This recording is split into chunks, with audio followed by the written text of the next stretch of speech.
हम गुरसिक हैं, इनके गुरसिक, साथ ही गृहस्थ भी हैं और गृहस्थ में रहकर हम भक्ति भी करने का पूरा प्रयास करते हैं इनके आदेशों और उपदेशों के अनुसार। गृहस्थ एक ऐसा तपोवन है जहाँ संयम, सेवा और सहिष्णुता की साधना करनी पड़ती है और गृहस्थ चारों आश्रमों में सबसे बड़ा आश्रम माना गया है। साथ ही गृहस्थ आश्रम वह आश्रम है जहाँ आपको तमाम दुनियावी सुख मिलते हैं ना।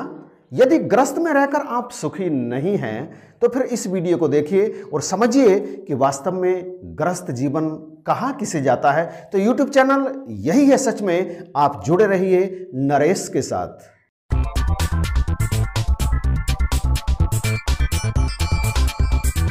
घर से बाहर एक इंसान चाहे कितनी ही खुशियां महसूस करे, आनंद महसूस करे, लेकिन वास्तविक खुशी और वास्तविक ठिकाना तो वास्तव में उसका अपना घर ही होता है। शाम को अंततः उसे लौट करके अपनी घर गृहस्थी में आना ही होता है। घर वह स्थान है जब सुबह सवेरे एक गृहस्थी अपनी घर की गाड़ी को चलाने के लिए, तमाम उपक्रम करने, कार्य करने के लिए घर से बाहर निकलता है। सारे दिन वो उन उपक्रमों में उलझा रहता है, थक जाता है, टूट जाता है और शाम को जब वो वापस आता है उस घर में, तो वहां पहुंचकर उसे मिलता है सुकून, उसे मिलती है ताजगी, उसे मिलता है एक आनंद। घर जिसमें गृहस्थ जीवन आगे बढ़ता है, चलता है, सिर्फ ईंट गारे अथवा सीमेंट की बनी हुई एक इमारत मात्र नहीं है। घर वह स्थान है जहां आप तमाम सुख महसूस करते हैं। अपना घर जैसा भी हो उसे सबसे अच्छा ही समझना चाहिए नहीं बल्कि वो सबसे अच्छा ही होता है, क्योंकि शाम को लौटकर गृहस्थी अपने घर में ही आता है, वहीं सुकून महसूस करता है और आराम की तमाम वस्तुएं वह अपने घर में ही लेकर के आता है ताकि उनसे वो सुख चैन महसूस कर सके। कितनी ही बड़े बड़े महल हों, माड़ियाँ हों, तमाम आराम के साधन किसी ने अपने घर में जुटा करके रखे हों, परंतु शाम को अपने बिस्तर पर यदि उसे चैन नहीं आता, सुख की नींद वो नहीं ले पाता, तो ऐसे बड़े घर को, ऐसे तमाम कीमती साजो सामान से सजे हुए घर को हम घर नहीं कह सकते। घर वह है जहां हमें सुख मिलता है। एक छोटी सी कहानी आपके चरणों में रखने के लिए जा रहा हूं, बड़े ध्यान से सुनिएगा। एक भयंकर दोपहरी में सम्राट चंद्रगुप्त अपने वजीर के साथ धूप से बचने के लिए एक वृक्ष के नीचे जाकर खड़े हो गए। कुछ देर सुस्ताने के बाद उन्होंने वजीर से कहा, वजीर तुम मुझे 3 प्रश्नों के उत्तर दो। पहला प्रश्न, सबसे अच्छी सेज कौन सी है, सबसे अच्छा जल कौन सा है और सबसे मीठा, सबसे अच्छा फल कौन सा है। इस पर कुछ देर गहराई से विचार करने के उपरांत, सोचने के उपरांत वजीर ने कहना आरंभ किया, महाराज मलमल की सेज सबसे अच्छी है, बड़ी मुलायम होती है, जहां बड़े आराम की नींद आती है, और गंगा का जल सबसे अच्छा है क्योंकि उसे सबसे अधिक पवित्र माना जाता है, और आम का फल सबसे अच्छा होता है क्योंकि उसकी मिठास बहुत ही बढ़िया होती है। अभी वजीर ने अपने प्रश्न का उत्तर पूर्ण किया ही था कि एक आवाज उनके कानों में पड़ी, गलत, बिल्कुल गलत उत्तर। दोनों ने, सम्राट चंद्रगुप्त ने और वजीर ने उस तरफ देखा जिधर से आवाज आई थी। वहां एक लकड़हारा खड़ा था और कह रहा था, आपने तीनों प्रश्नों के बिल्कुल ही गलत उत्तर दिए हैं। इस पर सम्राट ने उस लकड़हारे से पूछा, कैसे? वजीर के उत्तर गलत कैसे हैं? तो लकड़हारे ने कहा, महाराज आपके वजीर ने कहा है कि मलमल की सेज सबसे अच्छी होती है क्योंकि वो नरम होती है, मुलायम होती है। मैं आपसे पूछता हूं कि यदि आप दुखी हैं, परेशान हैं, व्यथित हैं, आपको गम है, चिंता सता रही है, तो क्या मलमल की सेज पर आपको नींद आ पाएगी? क्या आप बेचैनी से करवट नहीं बदल रहे होंगे? इस पर सम्राट ने कहा, तुम बिल्कुल सही कहते हो। फिर ये तो बताओ कि सबसे अच्छी सेज होती कौन सी है? लकड़हारा मुस्करा कर बोला, बेफिक्री की सेज, चिंता मुक्त सेज। यदि व्यक्ति चिंता मुक्त है तो यदि वो जंगल में किसी पत्थर पर सर रखकर भी लेट जाता है ना, तो वो आराम की नींद सो जाता है। सम्राट ने प्रसन्न होकर कहा, बिल्कुल ठीक कहते हो, यही सही उत्तर है। अब ये तो बताओ कि सबसे अच्छा जल कौन सा है? इस पर लकड़हारे ने उत्तर दिया, महाराज, इस भयंकर गर्मी में आप इस पेड़ के नीचे खड़े हैं, ऐसे में आपको प्यास लग जाए और आप जल मांगे तो क्या आपको बहुत दूर से ला करके गंगा जल दिया जाए तब आप प्रसन्न होंगे, या नजदीक से ही जल लाकर आपको पिला दिया जाए तो आप प्रसन्न होंगे?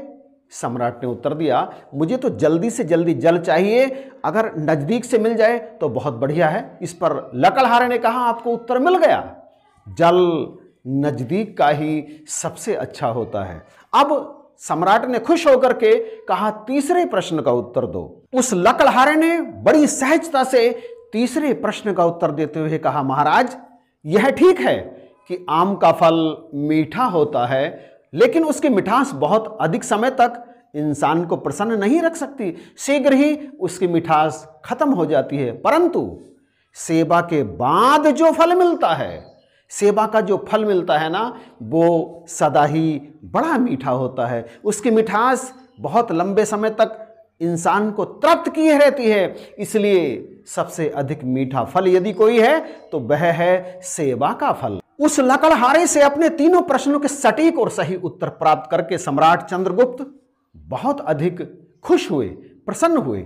उन्होंने उसे अपने पास बुलाया, गले से लगाया और पीठ थपथपाते हुए कहा, मैं जानता था इन प्रश्नों के सही उत्तरों को, परंतु मुझे किसी ऐसे व्यक्ति की तलाश थी जो मुझे आपकी तरह सही उत्तर दे सके। तुमने सही उत्तर दिए, निश्चित ही तुम विद्वान हो और मेरे दरबार में तुम जैसे व्यक्ति की ही आवश्यकता है। ये तो बताओ कि तुम्हें ये उत्तर पता कहां से चले? लकड़हारे ने सम्राट चंद्रगुप्त को बताया कि वह एक ब्रह्मज्ञानी गुरु का शिष्य है, उनके चरणों में बैठकर वह ज्ञान की तमाम बातें सीखता है और वहीं से उसने ब्रह्म ज्ञान की अनुभूति प्राप्त की है। सम्राट चंद्रगुप्त उसे अपने दरबार में ले गए और एक महत्वपूर्ण पद देकर उसे सम्मानित किया और सेवा करने को कहा। खुशी खुशी वह लकड़हारा उस पद को प्राप्त करके सेवा करने लगा। रूहानियत इंसान को दुनियावी सुखों से भी अधिक सुख देती है, वास्तविक सुख देती है। जिस घर का माहौल रूहानियत होता है ना, जिस घर गृहस्थी में गुरु चर्चा होती है, परमात्मा की चर्चा होती है, धर्म ग्रंथ पढ़े जाते हैं, सात्विक माहौल बनाए रखने का प्रयास किया जाता है ना, उस घर में वो गृहस्थी जो सारे दिन तमाम प्रकार के कार्य करता हुआ थका मांदा परेशान लौटता है, उस घर में उस गृहस्थी को सुकून मिलता है, चैन मिलता है, शांति मिलती है और वो काम समाप्त होने की इंतजार देखता रहता है कि कब मेरा काम समाप्त हो और मैं अपने घर में पहुंचकर सुख महसूस करूं, चैन महसूस करूं, शांति महसूस करूं। उस घर के बच्चे भी आज्ञाकारी होते हैं, उस घर के दूसरे सदस्य भी एक दूसरे का मान करते हैं, सम्मान करते हैं, सत्कार करते हैं, आज्ञा का पालन करते हैं। घर का अर्थ होता है मंदिर। जी हाँ, मंदिर जहां देवी देवता रहते हैं, जहां भगवान रहते हैं। और हमारा घर भी तो हमारे लिए मंदिर ही होना चाहिए, क्योंकि यहां भी रहते हैं देवी देवता, यहां भी रहते हैं भगवान। चाहे भाई हो, चाहे बहन हो, पत्नी हो, हमारी संतान हो और दूसरे संबंधी हो, वो सारे के सारे देवी देवता स्वरूप ही हैं। और हमारे माता पिता वे हैं हमारे लिए भगवान के समान। यदि हम सब इनकी आज्ञाओं का पालन करेंगे, इनके उपदेशों को अपने जीवन में स्थान देंगे, तो हमारा घर भी बनेगा मंदिर जहां क्रोध नहीं होता, निंदा नहीं होती, नफरत नहीं होती, घृणा नहीं होती। मंदिर जहां होता है प्रेम, सत्कार, अपनापन, नम्रता, सहनशीलता। और यदि हमारे घर में ये सब होंगे, प्रेम होगा, सौहार्द होगा, नम्रता होगी, सहनशीलता होगी, तो हम अपने घर को बना पाएंगे मंदिर। और हमें निश्चित ही अपने घर को मंदिर बनाना ही है। क्रोध को निकालना है, नफरतों को निकालना है, निंदा घृणा को बाहर का रास्ता दिखाना है, तभी हमारा घर बन पाएगा मंदिर और हम रह पाएंगे पूरी तरह से सुखी, जिसे हर कोई चाहता है। जिस सुख को हर कोई चाहता है वो हमें अपने घर में ही उत्पन्न करना है, अपने सद्व्यवहार से। तो बख्शिश करो, कृपा करो। वीडियो यहीं पर समाप्त करते हैं। यदि ये वीडियो आपको अच्छा लगा है तो प्लीज़ लाइक, शेयर और कमेंट जरूर कीजिएगा। और यदि अभी तक भी आपने इस चैनल को सब्सक्राइब नहीं किया है तो प्लीज़ सब्सक्राइब करके बेल आइकन को प्रेस कर दीजिएगा, ताकि आने वाले नए वीडियो की नोटिफिकेशन सबसे पहले आपको प्राप्त हो। इन्हीं शब्दों के साथ जय हिंद, नमस्कार और प्यार भरी धन्यवाद।